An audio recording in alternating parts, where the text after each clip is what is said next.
'68 was cram-packed with enough events that could have covered the whole century.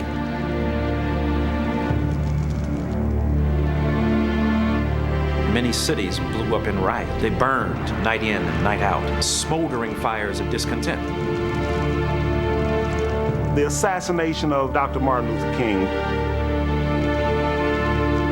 If his life was not worth very much, then who am I?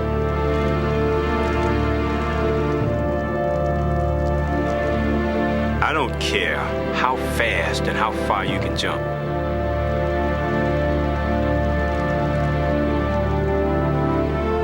You're still just another nigga. It gave them pause to think about the hatred, the animosity. I am a man. Treat me like a human being.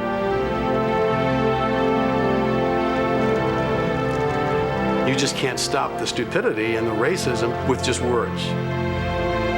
That single gesture was like a stick of dynamite in a pile of dynamite. People thought that Victory Stand was a hate message, but it wasn't.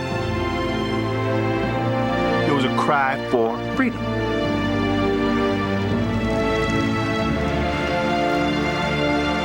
Fists of Freedom. The story of the '68 Summer Games.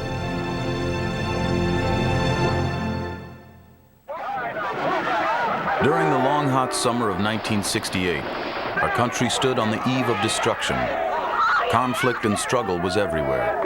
Against the war in Vietnam, against racial inequality, against poverty. It was alongside that messy backdrop of political and social unrest that a group of America's black track athletes willingly stepped into the cauldron. Well aware of the wholesale injustice that consumed them, two of those athletes took a courageous stand and delivered a single image so powerful and provocative, it remains a part of them and us to this day.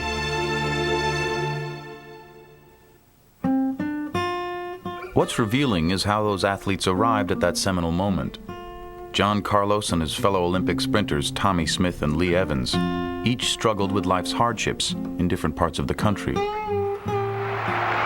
But their character and athletic talents were shaped by similar social and economic conditions.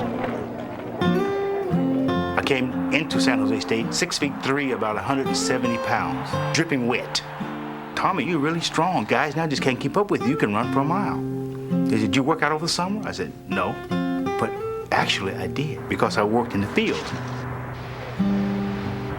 My family background was a farm background, a hard-working background. Picking cotton, chopping cotton, cutting grapes, feeding the hogs, milking the cows, everything. They used to walk up to town with my 25 cents and buy ice cream and be heckled on the way up there. Yeah, roll, little nigger, go back to the jungle. I'm just gonna get me some ice cream. As the 7 kids got up and he said, everybody up, we're going to work. I said, well, Daddy, I have a meet today. He said, you can run this Saturday, but if you take a second place, you'll be out in the field with the rest of your brothers and sisters next week. Man, since then I got a lot of burn marks across my chest. Lee and I met in the grape fields. I grew up in rural Fresno, California. I did a lot of farm labor work as a kid.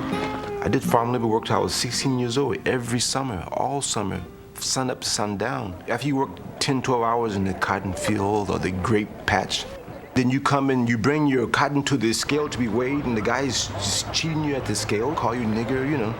I buy $1 worth of gas and go buy $1 worth of worms and go fishing and catch enough fish to eat all week. I saw this young kid over there talking all this smack, making noise. And I went over to one of the other top sprinters at the time and I said, who the heck's this guy over there? And he said, some high school kid named Carlos. John Carlos was New York City. More specifically, Harlem. On those streets, Carlos learned to fight his battles and handle his hustles. He was boisterous on the track, he was boisterous in the classroom, he was boisterous in the parties that he attended, he was boisterous when he tried to hit on women. He had an entirely different demeanor. Some guy at a service station was giving his little daughter some grief. And John just got out of the car and smacked the guy. He just knocked the guy down, put the child in the car and left. You wanted him to be your friend because you didn't want John Carlos as your enemy. Athletics was their one chance in life to escape doom or poverty. They had a sense of hope. For Smith, Evans, and Carlos, speed was more than their salvation. It was also an accurate reflection of their unique personalities. Tommy was the fastest human being that I had ever seen.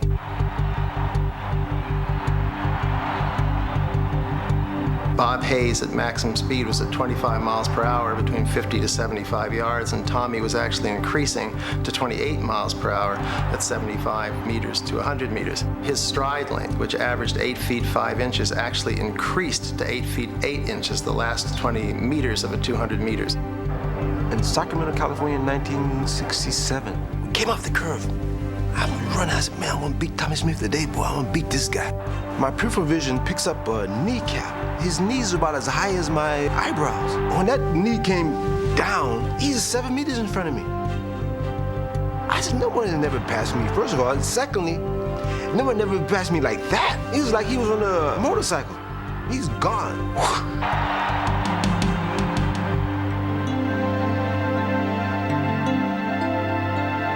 Majestic, it was gazelle-like, and you had that feeling that you sometimes were watching Tommy in slow motion even when he was at full speed.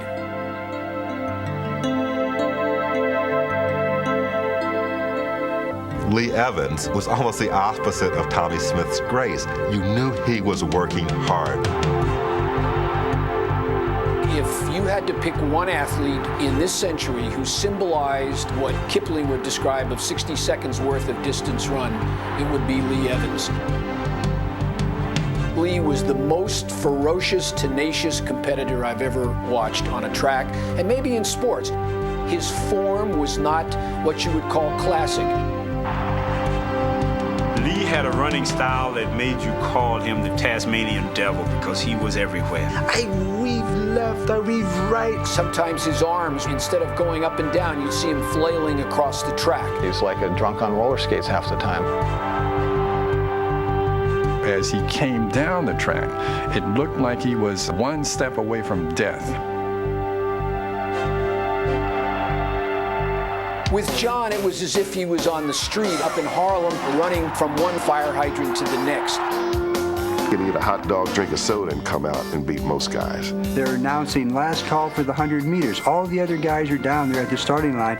John is sitting up in the stands joking with his friends. Drinking wine, smoking dope. After being challenged by 3 sprinters, he walked down underneath the stands, took his street clothes off, got in a track uniform. And he'd get down in the starting blocks and be talking to the sprinters. Carlos says in his heavy New York accent, "Come on, sucker, I want to see what you got." All 3 gifted athletes eventually came to San Jose State. Smith first, then Evans, and finally Carlos. Each lured to California by the school's legendary track coach, Bud Winter. San Jose was Speed City. San Jose State was smaller than USC or UCLA, which were the larger schools. And so there was a real expression that said to the rest of the world, here we are, guys, come get us, let's see if you can handle us. And it was definitely something that they knew they had, and they carried it with them very well. And Speed City became kind of synonymous, not only with just the sprints, but also a kind of expression of the athlete himself. And it was primarily through the voices of the black athletes, who were very much individualists, who also had a certain culture and character about them. Tommy Smith arrived at San Jose State in the fall of '63. Afraid of having to go back and work the fields, he was determined not to fail academically. Had my horn rim glasses. I had my big old bag of books. I had my trails to go to the library. He gave me a sheet of paper. He said, Evans, always call me Evans. These are all the classes you have to take to graduate. Make sure you take them all. Smith wasn't interested in the politics of the times. He even joined the ROTC, his generation's ultimate conservative symbol. He was studious, religious, and not the least bit rebellious. We both shared, I think it was $13, a little phonograph. He had a couple of religious records that he had brought from home. I had likewise. So we'd sit around, generally in the evening after we finished studying, and play those. Because I sang in the choir in church, Tommy did as well. I thought I was Sam Cooke or somebody, you know? Nobody knows the trouble I've seen. Glory, hallelujah.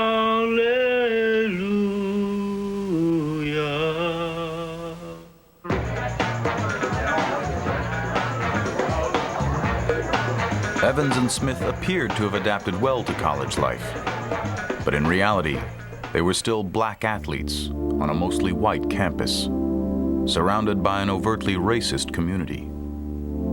After the summer, you come to school and you start looking for an apartment. You call, oh yes, we have an apartment, okay, we're gonna come look at it. I walked up. I'm a San Jose State student, and I'm looking for a place to stay. Curtain closed, chain on the door, so when you open the door, click. Oh, there's no apartment for rent. We forgot to take the sign down. And we weren't the only ones. The black football players, the black basketball players were having all the same experience. Beyond the athletic realm, there was the message that once you take off that uniform, you're just another nigger. There were places that we couldn't eat. I was thrown out of restaurants that were not a block and a half from the campus. We couldn't join fraternities. So all of those things created a siege atmosphere. In 1967, Harry Edwards taught a racial minorities course at San Jose State that attracted many of the school's black athletes. As a former college athlete, Edwards had instant credibility. As an impressive and magnetic speaker, Edwards used his bully pulpit to turn athletes into advocates and start a revolution. Sport was a legitimate lever to bring about changes relative to race, a battle for dignity and respect. We're not animals, we're not ants, we're not rats, we're not roaches, we're human beings. It was the message of the larger American society for African American people who sought and desired to be treated with equanimity, to be treated with justice, and it was painful to them, and it gnawed at their conscience. There was a thing they called the Constitution that just grabbed my soul and just stopped it. They felt an increasing obligation, not despite, but precisely because of their athletic visibility, to step up. Your eyes are open and you understand that, hey, maybe I can help to do something about this. I wanted to make sure that everybody knew that Lee Evans is part of the black social revolution in America. We had something to say to the system. And we had a platform. The platform was the Olympic Project for Human Rights. Black men and women athletes at a Black Youth Conference held in Los Angeles on the 23rd of November, 1967, have unanimously voted to fully endorse and participate in a boycott of the World Olympic Games in 1968. Tommy, a lot of people are taking this as a sign of a lack of patriotism on the part of the black athletes. It wasn't a hate campaign. We didn't carry guns. We didn't beat anybody up. It was a platform of knowledge. The project had 6 aggressive demands, all of which dealt with political and racial injustice.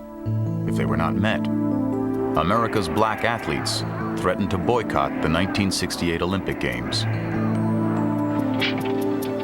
Tommy Smith had reluctantly attended the initial meeting, but soon became a passionate supporter. Others, mostly conservative and white, weren't as accepting, and their target was Harry Edwards. There's a generation coming up who are going to tear your ass up about these very problems. What in the world is he doing here? He doesn't belong here. Who is this rebel-rouser coming into our world and upsetting the apple cart? I hope that this will not be an issue, and I think that it should not be. I think it should be the merit of the athlete, and certainly what he does as an individual is important, not what someone tells him he should do. I'm all for letting your cause be known, but when you become militant and you start really adversely affecting the lives of others, I think that's kind of where I kind of drew the line. So I thought he was kind of a radical. A good share of the distrust, fear, even loathing of Edwards was that he cut through the hypocrisy that is both organized sports and the Olympics. They saw somebody like Edwards standing up there as a visible sign of something that was dangerous. Various forms of defecation have been smeared on my car and on the windows. The death threats were daily. I spoke out a lot against racism. I was a captain of the Air Force at that time. A soldier came up to me and he said, "You say another word on black athletes and racism in America, and you're court-martialed and you're in Vietnam the next day. Do you understand me?" And I had to say, "Yes, sir." When I came home to the school in which I was teaching, the principal said, "What did you think about that?" And I said, "I was very supportive." He said, "Well, I think that anybody who is supportive of that, including them, should all be shipped to Africa." And I got hate mail that said, "Nobody cares if you go, you're just another fast nigger."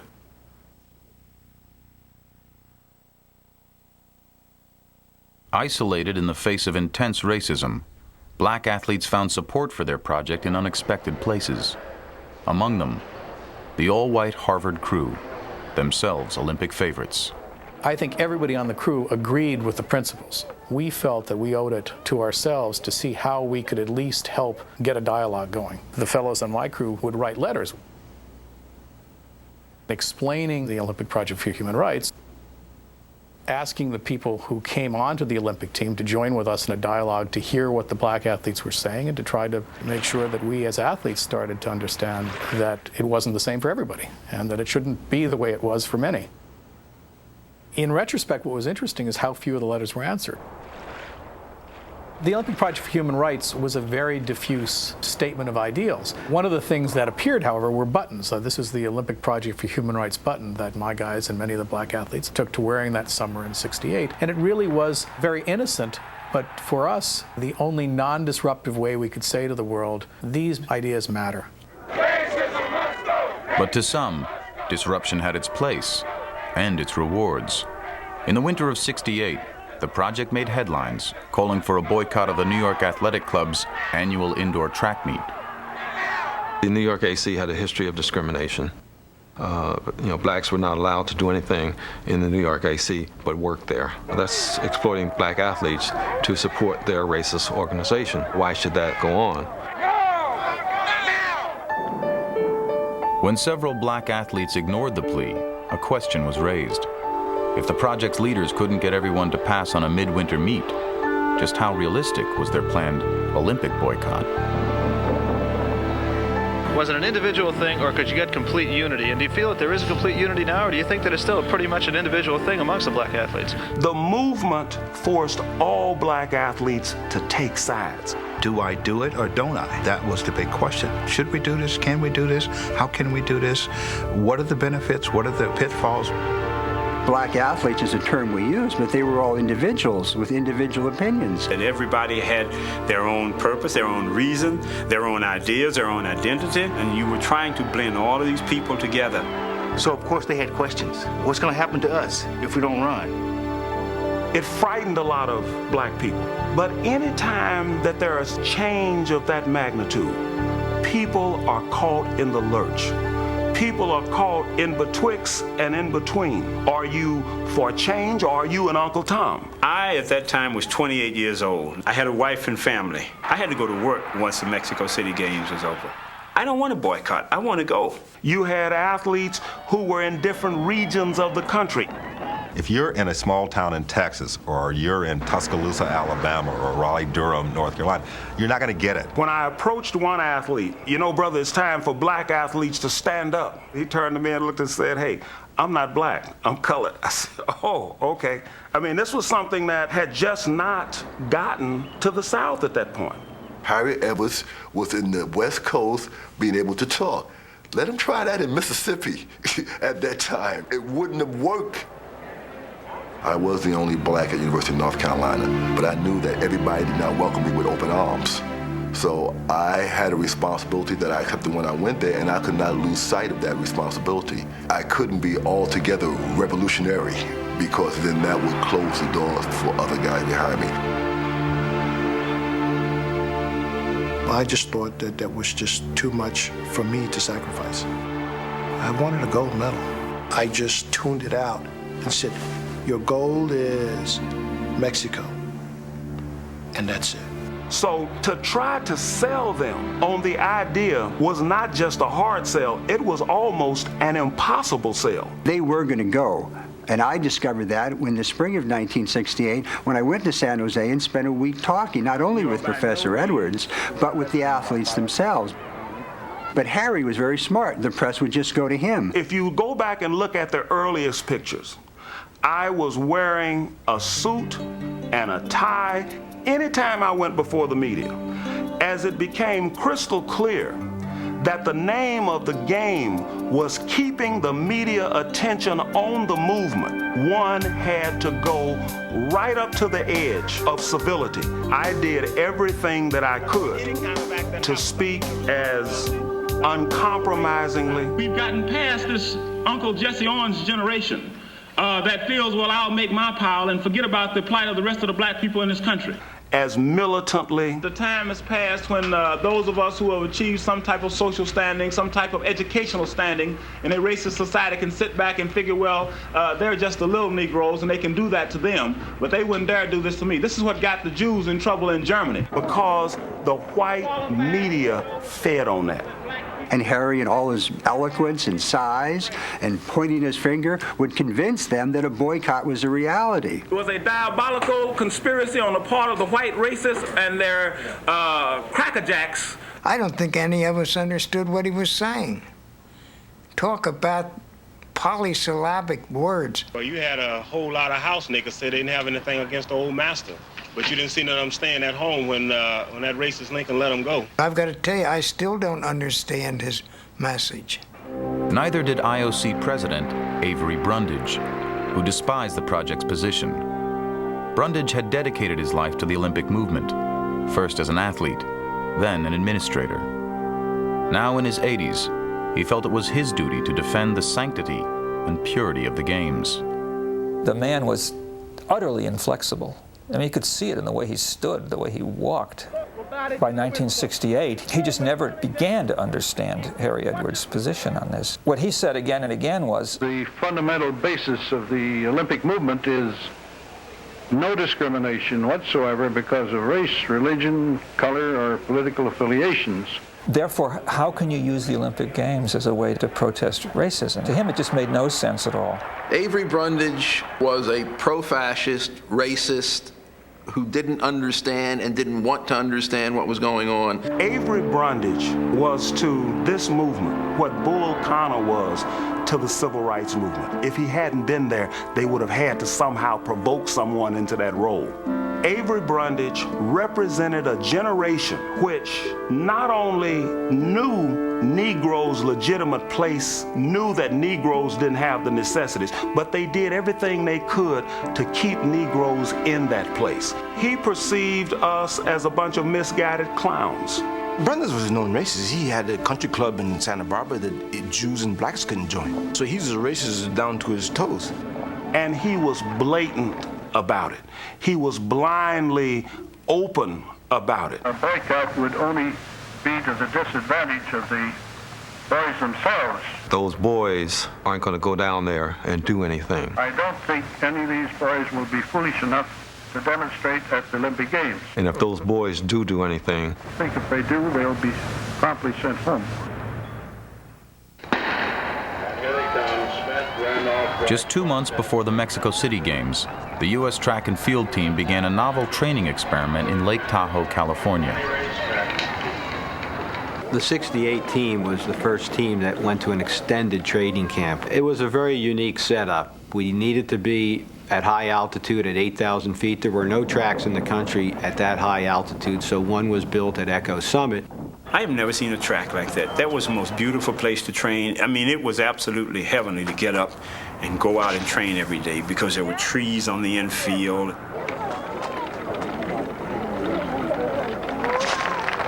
They just cut a 400-yard oval among trees. When you were working out, you disappeared behind the trees for a while, which got to be fairly interesting in some of the practice races we had. It looks like Gitten's out front as they go behind the trees. Because if you misjudged your pace and you knew you were going to have a poor finish, some people just stopped running behind the trees and went back to their dorm room without finishing the race. But Echo Summit's idyllic setting was deceiving. While the black athletes trained in solitude and serenity, They agonized over the summer's troubling events. As the violence in America's cities intensified, so did debate over the movement. To ensure team unity, the Olympic boycott had long been abandoned, but the summit's environment compelled athletes previously uncommitted to the project to get involved. The events of 1968, especially during that hot, smoldering, sweltering summer, propelled them into a political consciousness that they had not yet enjoyed.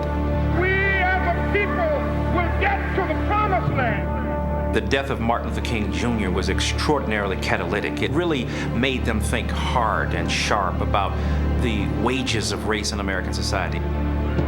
And then with the death of Bobby Kennedy, who never intended anything but goodwill toward Americans of all stripes and hues, what then are they trying to tell us? And so those black athletes were a bit more angry, a bit more willing to be sacrificial.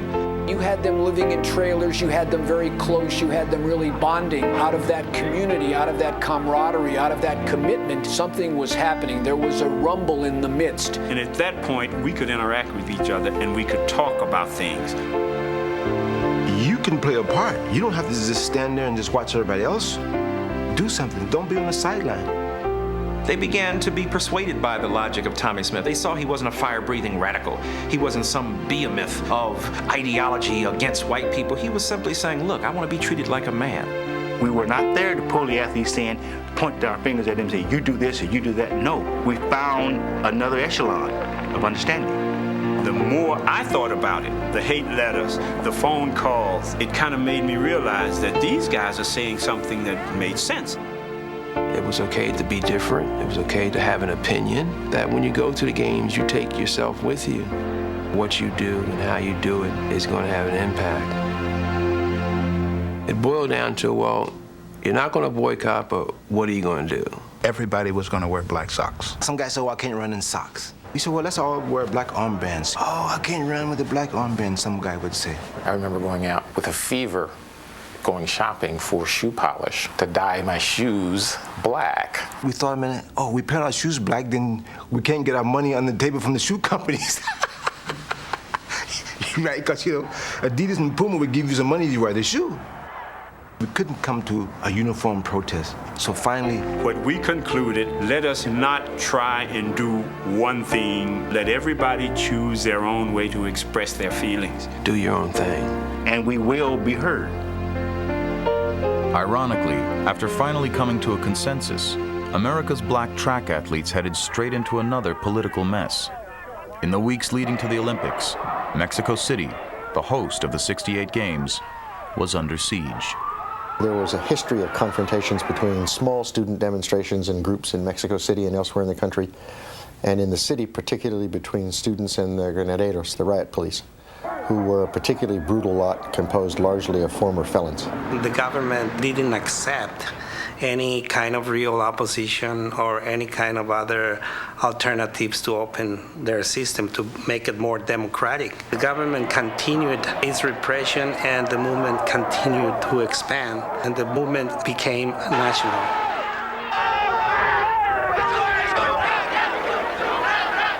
This was the first time any third world country had ever hosted an Olympic Games. The government felt itself to be under enormous pressure to make sure the games went off efficiently, that all of the construction projects were finished, that nobody had any trouble. This is a matter of national security. The Olympics are a matter of national honor, and something has to be done. The way you solve this problem is you clean the streets. They decided to start shooting. Rebelling Mexico City students threatened the Olympic Games, and the government sent troops.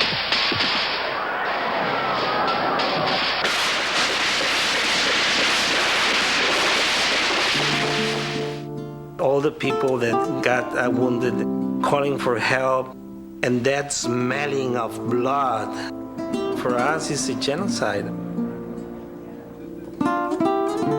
They reported that there had been some clashes. 37 had died. Everyone knew in Mexico City that the number 37 was too small, that the government was lying. Some people actually counted more bodies. There was a military camp close to Mexico City. They did have big ovens to burn trash. Many of those bodies were burned there. Others were thrown in the Pacific Ocean. We counted one after another one. I should say that at least between 300 and 500 people got killed there, men, women, and children. It was something that I will never forget. It's always hurting my heart, hurting my conscience, and it won't go away.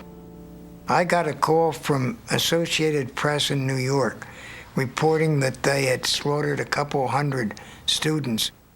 And they wanted to know, would the Olympic team move out as scheduled? And without even waking up the brass, I said, we will be on that plane at 8 o'clock tomorrow morning, which we were. We got to Mexico City.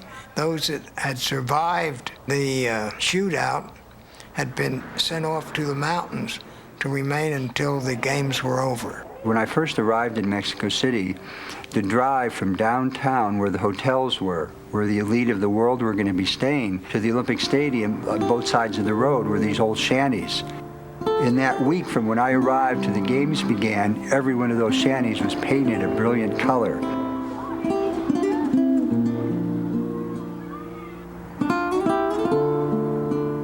The government wanted to give an image to the whole world of control and order.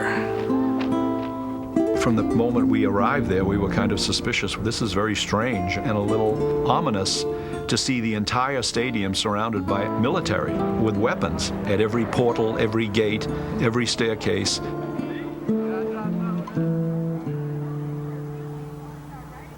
We have conferred with the Mexican authorities, and we have been assured that nothing will interfere with the peaceful entrance of the Olympic flame into the stadium on October 12th, nor with the competitions which followed. In that schizophrenic air, the Mexico City Games began. Vibrant and colorful, they contrasted sharply with the tension that had gripped the host city and the American team. The backdrop was insanity. And the electricity of all this energy, negative, positive, got into us, and we performed. The gun went off, and I was bulletproof.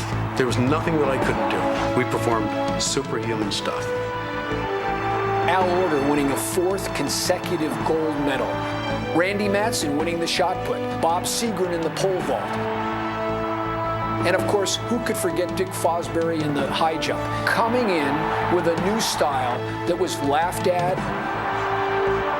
And here's Fosbury, very much an individualist, saying, I can do it my way, and he did it. On the track, black women, whose opinions had been regretfully ignored by the men, won 3 gold medals, 2 by Wyomia Tyus. The performance of the men's team was astounding, in some ways even historic. Led by the sprinters, black athletes won 7 of the track team's remarkable 12 gold medals and smashed 5 world records. 1968 was a sort of coming out party for these black athletes, because for the first time, the image of the lone, isolated black athlete, Jackie Robinson, Rayford Johnson, Jesse Owens, was deferred to this powerful notion that most of the athletes are black. These black men, in all of their black pride and beauty, and this spectacle of their own achievement, were representing America. Regardless of their own disgruntlement, they represented America at its best. The athletic field was the one domain where sheer ability was to win the day. There was no affirmative action on the one hand, no segregation or Jim Crow law on the other hand. This was about, can you do the do? Can you go out there and run the run? Can you best the person next to you? There was a stylization of black rage. It's not about hatred, it's about joy, it's about celebration. Standing up at the head of that runway, you're on stage. A feeling that you're between time and space, where you really don't hear anybody around you. I only heard myself, heard my heartbeat. I heard the sounds of the pounding of my feet going down the runway. I'm now ready to make my attempt to win the gold.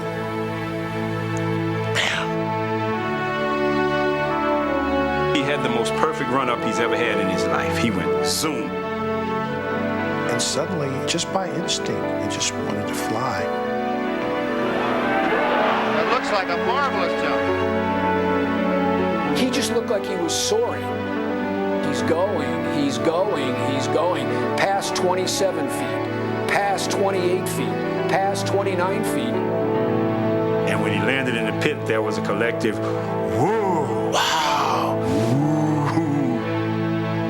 I jumped out of the pit and turned around, and I saw this man standing at the scope trying to measure the distance out. He just stood there for a good 2 or 3 minutes. What is going on? So they said that they're bringing in a manual tape.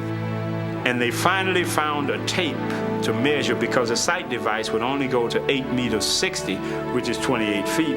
When they measured it and flashed the distance on the board, He jumped 8 meter 90. Me and Ralph couldn't believe that he jumped 8 meter 90 because we thought it was 809, 27, 26 feet. Bob came to me and said, Ralph, how far is that? He was calculating because he's so used to doing meters. He said, Bob, you just jumped 29 feet. That's more than 29 feet. And he said, wow. I collapsed. While I was down on the ground, I just thought that maybe I'm going to wake up and say, wow, this was a great dream. Beeman leaped 29 feet 2.5 inches, a record that stood for more than 20 years. But the jump's immediate impact was eclipsed by 2 men who ran 200 meters straight into history. You had Tommy Smith, John Carlos. My goodness. To us, third place was for somebody else. When the guy said, on your mark, I said a little prayer. It was like a volcano getting ready to explode. It's a good start. And Carlos, as usual, has burst out of the blocks. With about 40 metres of the race gone, John had a gold medal in his hand. In the next 50, Tommy Smith came through like a bullet with his Tommy jet gear. And I quickly found Carlos. Looked in his face and said goodbye, lifted his knees, and just went on down the straightaway. Right now it's Carlos and Smith, and here comes Tommy Smith! Smith has done it with his hands in the air! Tommy Smith won the race in world record time, but John Carlos finished third, behind Australian Peter Norman. If you look at my face at the end of the race, it's a genuine smile. Now the next step is the victory stand. It was on the way out to the podium that I said to John, have you got one of those buttons that I could wear? And he said, if I give you one, would you wear it? I said, yeah, sure. Even though I was probably the wrong colour, I believe in human rights. I believed in what these 2 guys were about to do. As he approached the victory stand, a lifetime of building emotion washed over Smith. He had won his race. The eyes of the world would now be on him and John Carlos, and no one would look away. Tom and I, we were sitting in the stands during the 100-meter final. And Avery Brundage came out to present the 100-meter medal to Jim Hines. I thought that this meant that every medal ceremony, Avery Brundage come out and give you the medal. I said, Tommy, I don't want to shake Avery Brundage's hand.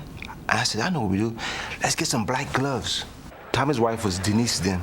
And I called her from Mexico City. I said, Denise, bring me some gloves. So I had the gloves in my bag. I knew whatever I did had to be visual. As soon as the national anthem started playing, my glove is going toward God. The black fist in the air was only in recognition of those who had gone. It was a prayer of solidarity.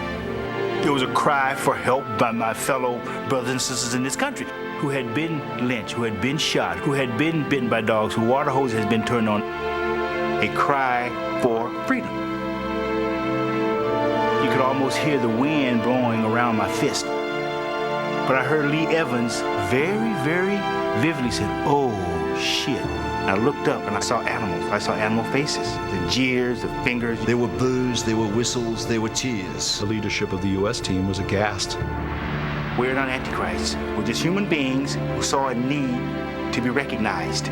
I don't like the idea of people looking at it as negative.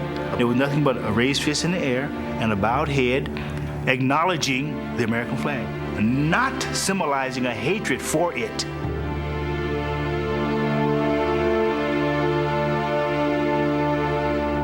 What hurt, an agonizing hurt for the old heart of America, was everybody saw it. The entire world saw it. They were wrong. You are supposed to observe due order and decorum to the nth degree at every victory ceremony. If you're invited to someone's home and they say you have to wear a shirt and tie, you wear a shirt and tie or else you don't go. The USOC felt that these boys should be grateful for the opportunity that we gave them, and how dare they have the audacity to embarrass their country in the eyes of the world. The IOC board met the following morning. Mr. Brundage blew a stack.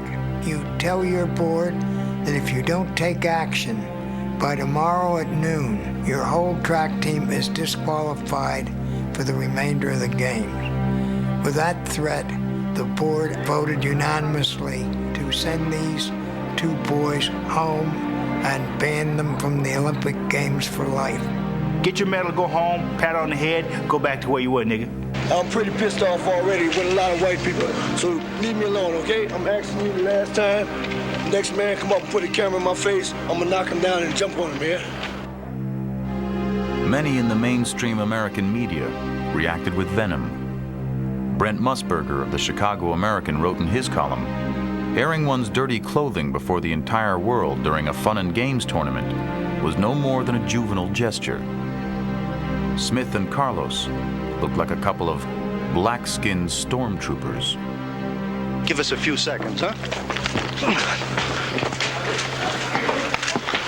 Angry and disillusioned over their teammates' dismissal, other black Olympians considered further protest.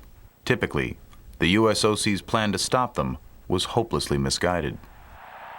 They knew somebody had to speak directly to those who potentially might do something more. Jesse Owens was recruited.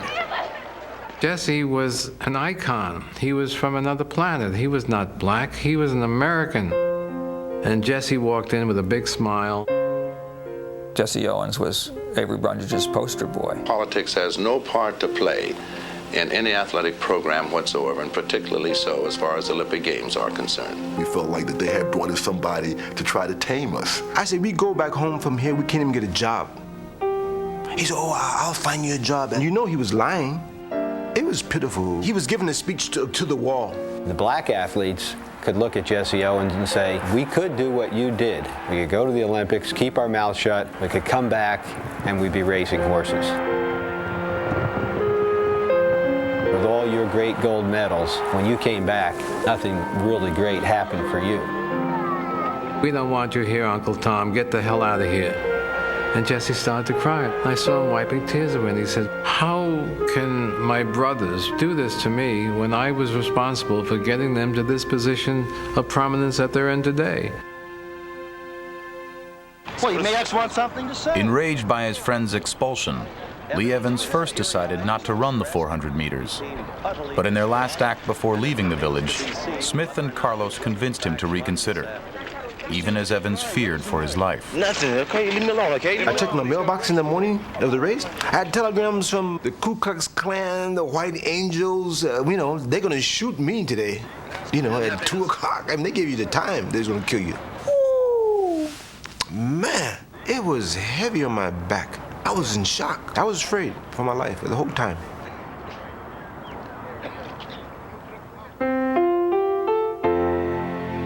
You know how before a thunderstorm, how the wind stops and gets really quiet?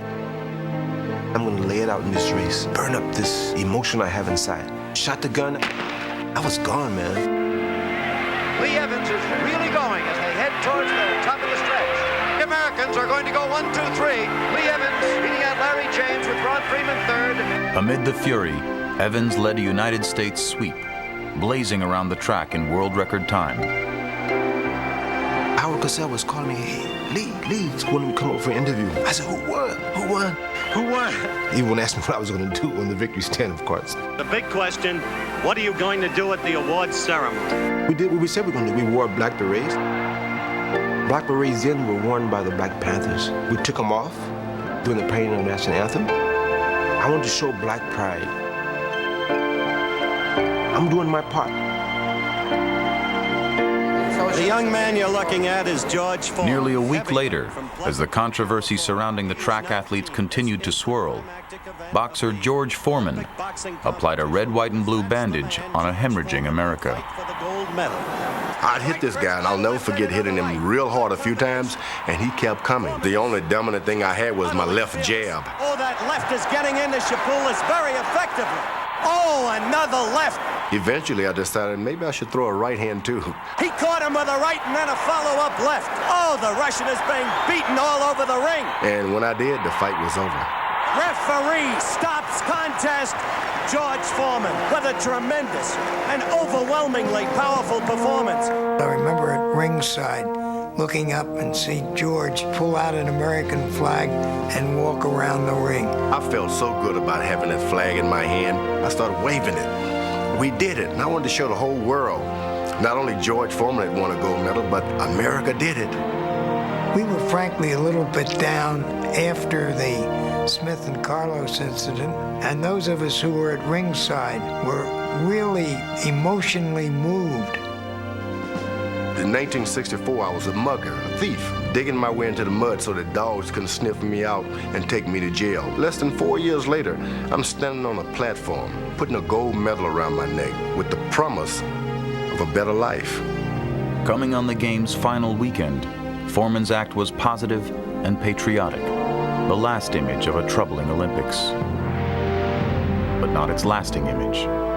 That remained John Carlos and Tommy Smith's simple but stark protest. A powerful moment that galvanized black unity in ways even they could not have imagined. We saw the fist as not only a courageous gesture, but we also saw the fist as symbolic of black men who would stand up in a racist society. That moment was as profound to those of us who were young as Rosa Parks' refusal to stand up on the bus in Montgomery to give up her seat was to a prior generation. Black people throughout the country were greeting each other and signaling our own pride with the raised fist. Everybody stood up and did this. We are an African people. I want you to take It really affected the black college students. It made them heroes in the black community. You'd go into a party or somewhere and you see a poster, Tommy Smith, John Carlos. I had no idea it would have that much impact. In the shadow of the fist, each had done what they thought was right, for their country, for their people, for themselves. And for those beliefs, however strong, each would be held accountable. A friend of mine walked up to me and asked me, "How could you do that?" I said, "What do you mean?" "You know, with the flag." While he may have been an innocent kid going into those games, George Foreman became an object of disgust. We saw George as standing for the old-style Negro. It didn't occur to me, nor did it matter to me, that people would take it one way or another. I went there to win a gold medal. That's why there was such a celebration by political activists, by black militants, when Muhammad Ali dusted old flag-carrying George in Zaire in 1974. Ali didn't just defeat George Foreman, he defeated what many from my generation still consider to be the ultimate Uncle Tom. Uncle George, who had carried the flag in Mexico City while others had stood for human dignity. Actually, you won this for a cause, as you see it. Yes, I did. What's that cause? For black people all over the world, and for my friends and family in San Jose. Those friends believed Evans would also make a powerful statement. When he didn't, they felt betrayed. People thought that I should throw a Molotov cocktail at the victory stand. I guess this is what people thought I should have done back at home. Because when I got home, everybody was angry with me. "Oh, you let us down." There was a teasing of Lee that got really ugly when he came back to the streets of San Jose. Many people thought that he had done just a watered-down demonstration, and he was stunned. He tried to explain. "Oh, you guys are smiling so much on the victory stand." I said, "Shit, man, some guys are supposed to shoot me now. They smile a lot, man. Maybe they can shoot a guy who's smiling, you know." That's the only thing that was on my mind in victory stand, being shot dead. and very few people would listen. I said, look, man, if you wanted to raise your fist up in the Olympic Games, you should have made the team and did it yourself. His tremendous contributions were all forgotten. His tremendous performance on the track was ignored by people that he really wanted to impress. John Carlos returned a hero in the same community. Though valiant and courageous, his gesture was perceived by some as ironic, given his level of commitment in the previous year. I was really surprised he did anything else. I asked Tommy, I said, how'd you get Carlos to do that? Because John never came to any meetings. He said, I just gave him my left glove and told him to do what I do. I said, that it? He said, yes. I said, shit. Then Carlos come back, all of a sudden he's a black spokesman. This was an individual thing.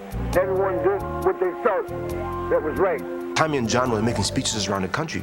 Tommy came to me, you know what John is saying at these speeches about you? That I got more concerned about winning medals than for the black movement. And here's the guy, he never even came to a damn meeting. I went to his house and called him out on the line. I wanted to kick his ass. Many felt the same way about Harry Edwards, the Olympic Project's principal architect and instrumental leader in the movement's early stages.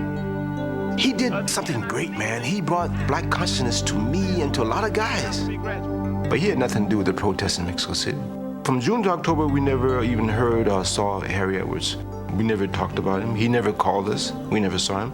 We haven't seen him since June. The Olympics was in October, so he had nothing to do with the protests. He didn't go to Mexico City. He should have been there. He sent his troops off to battle in Mexico City, and he himself stayed home because he had received death threats. Well, so did everybody who went to Mexico City who was thinking of speaking out. And then when Tommy and John came back from Mexico City, Harry got all the rewards. Harry got his position at Cal. He got all these speaking engagements. Tommy and John had nothing. The bottom line with Harry Edwards in my mind is I feel that Harry Edwards was a great opportunist. Opportunists typically take advantage of situations wherein for them there is some gain. For me, in this situation, there has been a tremendous amount of pain, loss. I was immediately fired from my job at San Jose State. I was put under intense FBI surveillance at my home, any place I went, for the next 10 years. He climbed the backs of many athletes to enhance Harry Edwards' goals in life. I don't buy that. I don't respond to it. I mean, everybody is supposed to be piloting their own ship. History now links Smith and Carlos forever. 1 minute of their life, for which they paid the steepest price. After the games, both were branded as outcasts. Carlos suffered immensely, eventually losing his wife to suicide, while the pain and anguish of exclusion nearly took down Tommy Smith. We were hungry, we were broke, we had no place to go. I had to go back to the house which I had, which was behind rent. I borrowed $2,000 from Jim Brown, the great Jim Brown, and when I got back, he asked for it back. We were destitute. I had to wash cars. World record holder of 11 records down at North American Pontiac, washing cars in the back with a big sign out front, Carmen Sierra Olympian Tommy Smith. They would call me out in the back. I was, Tommy, you have a customer up front, like I was a salesperson or something. I had to pull off my old dungarees and fluff my little tie up and come up with a big smile on my face. Hi, I'm Tommy Smith, how are you? They talked to me a few minutes, get their autograph, little Johnny get an autograph. And as soon as they finished, I would go back out to the back lot out there, put my washing clothes on and continue washing cars.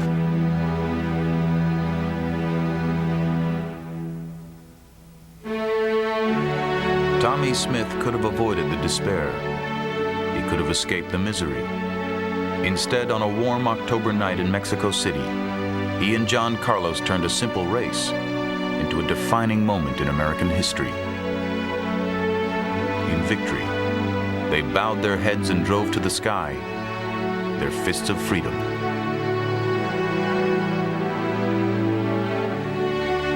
They were not terrible people, but they were people who saw wrong and tried to right it, much as Gandhi or King or Malcolm. Remember them as people who were brave.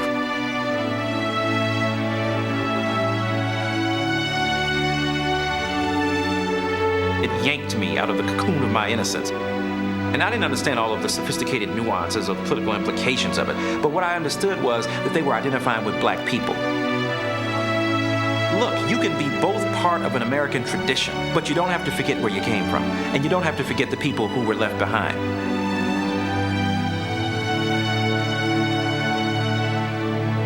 I was one of those who said, my God, who do these guys think they are? 3 decades later, these guys proved to be correct. It opened everybody's eyes, like anybody that starts a revolution. You can read things into the picture, but you can't help but be caught up in the drama of it. There's a sense of grief, but on the other hand, we're hoping to go into a future that's better.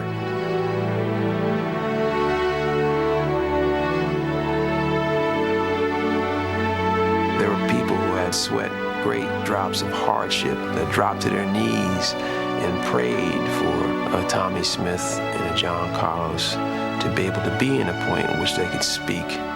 It was Tommy and John's contribution to history, no matter what situation that you were going through, whether it be athletics, education, the workplace, at home, against all hope, no matter what the adversities.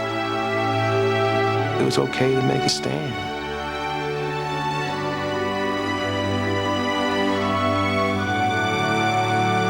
Two simple athletes who ran in circles captured the entire world for a brief moment.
In association with Black Canyon Productions, this has been a presentation of HBO Sports, the network of champions.